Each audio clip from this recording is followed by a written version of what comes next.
Okay, Dan, you're here at the Cat and Fiddle, Exeter City's training ground, and you're here on behalf of Olivet College. Tell us a bit about what you've been doing in Devon. Yeah, it's been a fantastic week for us to bring the guys to my home county and my home city where I grew up. We've been training most days at Exeter University, which is where we were based. The lads, they're working really hard because we're in our pre-season right now. So we had 3 games in 4 days earlier on. We took them to Newquay surfing. We took them for a PTI session at RAF St Morgan, which kind of knocked some of them out physically. But they're a very, very fit bunch of boys, and it was a real treat for us to come here today and play against a very good Exeter City team. We can't thank Exeter enough for hosting us and giving us this opportunity and experience. And how is it that it actually came about in the first place then? Because of course, you are based in America, so it's quite an unusual thing to have a club like yours come here.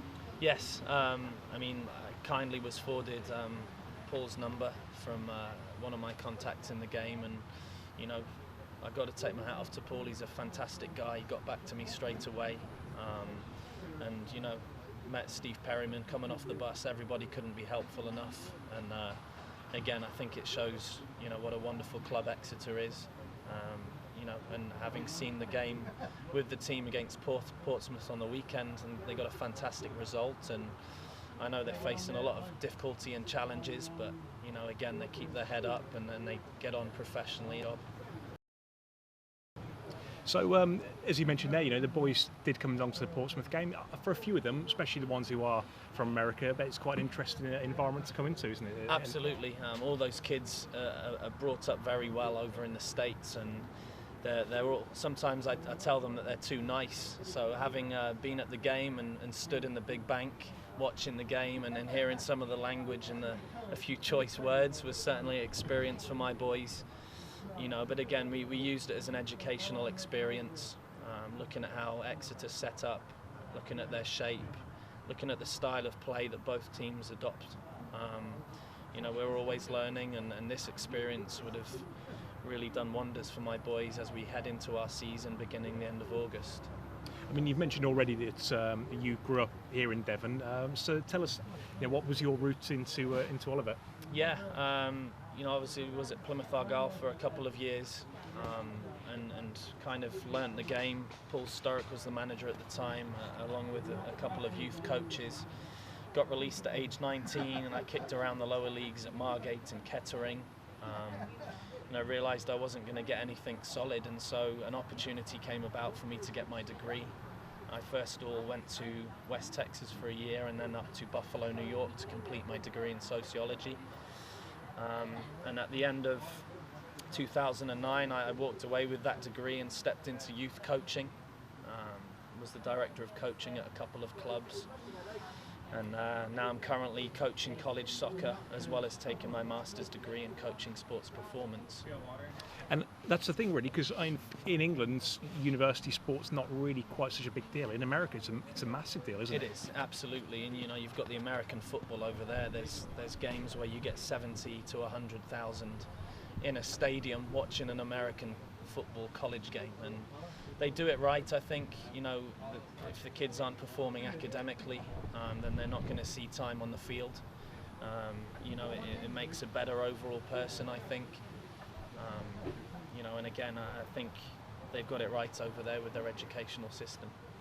And as you mentioned, it's growing really, the sport in America. Do you think that after things like the World Cup and the kind of success that's kind of generated in it, do you think there's going to be more and more kids in America that are going to be choosing that as soccer as their first choice now? I do, absolutely, and there's a lot of concern with the concussion in football, in American football these days. It's becoming more prevalent. With the World Cup in past years, people have kind of jumped on the World Cup bandwagon and fallen off of it shortly thereafter.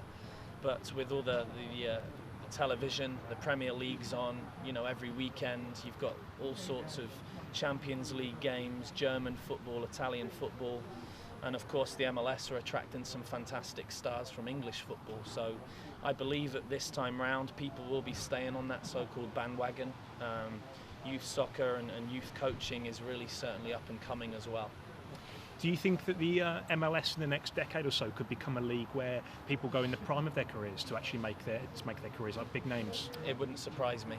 The facilities out there are first class, you know, and like I said, with the game just overall growing, with the coaching, you know, movements over there, with the badges, younger people taking an interest in the game and the grassroots really coming into play. I really do feel that the MLS will slowly start creeping up in people's estimations. We just saw recently the Bayern Munich team lost to an MLS All-Star team, and that was managed by Caleb Porter, who was a former college coach himself, who I had the pleasure of playing and coaching against. And so there's some very good young people in the game, and you know, like I said, it's really going to catch on, and it's going to go from strength to strength. You really put your finger on what's changed since the days of the NASL. I mean, that's made the MLS so much more viable, I suppose. There was, you know, you've got to look at the Beckham factor. 10 years ago now, there was a lot of hype, and I think part of it is to do with that. You know, but the US have always been there or thereabouts. They're very fit. You know, they're very athletic. That's one of the main differences, I would say. But a lot of the time, they don't have they haven't had the technical side of the game or the tactical knowledge. But obviously with Jurgen Klinsmann, you know, leading the way over there, we see a much more organised, knowledgeable team and a setup. And again, that'll be filtered down through the youth system.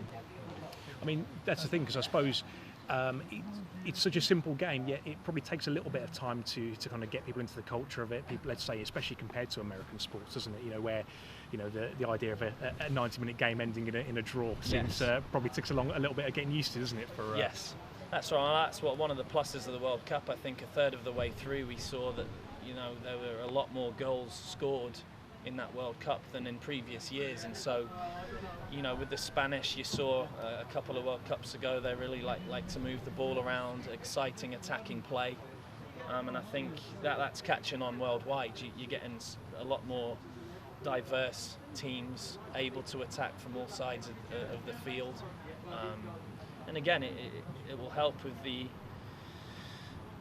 excitement in the game in America for sure.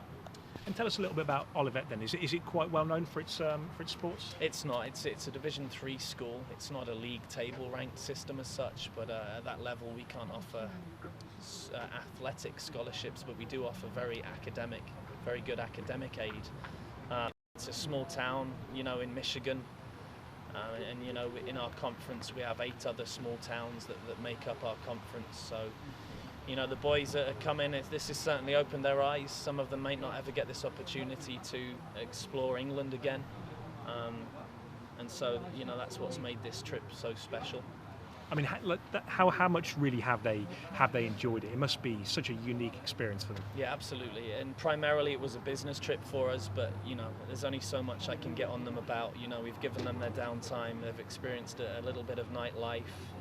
They've experienced, you know, the coastline, the beautiful scenery that Devon has to offer.